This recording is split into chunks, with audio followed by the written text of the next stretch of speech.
My name is Jesse Harper. My brother John Harper is one of the heroes of the Titanic. John was a pastor and a preacher who was well known throughout England, Ireland, and Scotland. John and his daughter Nana and I were on our way to America, where John had been asked to preach at the great Moody Memorial Church in Chicago. Since John's wife had died and Nana was only 6 at the time, I had been asked to come along and help care for Nana on the trip. John loved the Lord, and it was his sole passion in life to tell others about the Lord and his redeeming grace.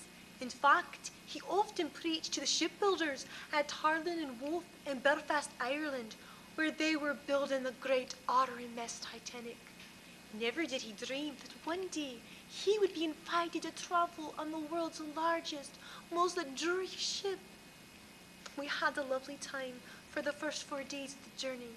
John was outgoing, in that he spoke to many people about their relationship with the Lord.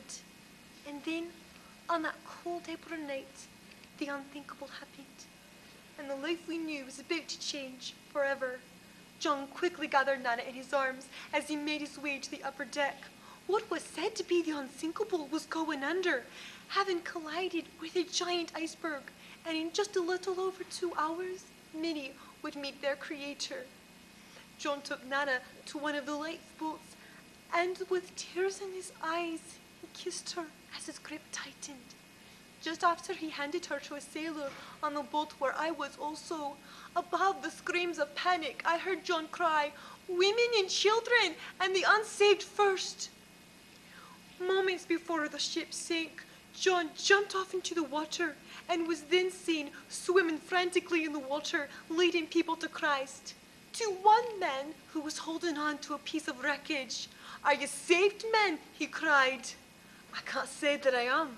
Believe on the Lord Jesus Christ, and ye shall be saved." John then took off his life jacket and threw it to the man. "Here then," he said, "you need this more than I do." John then disappeared into the dark.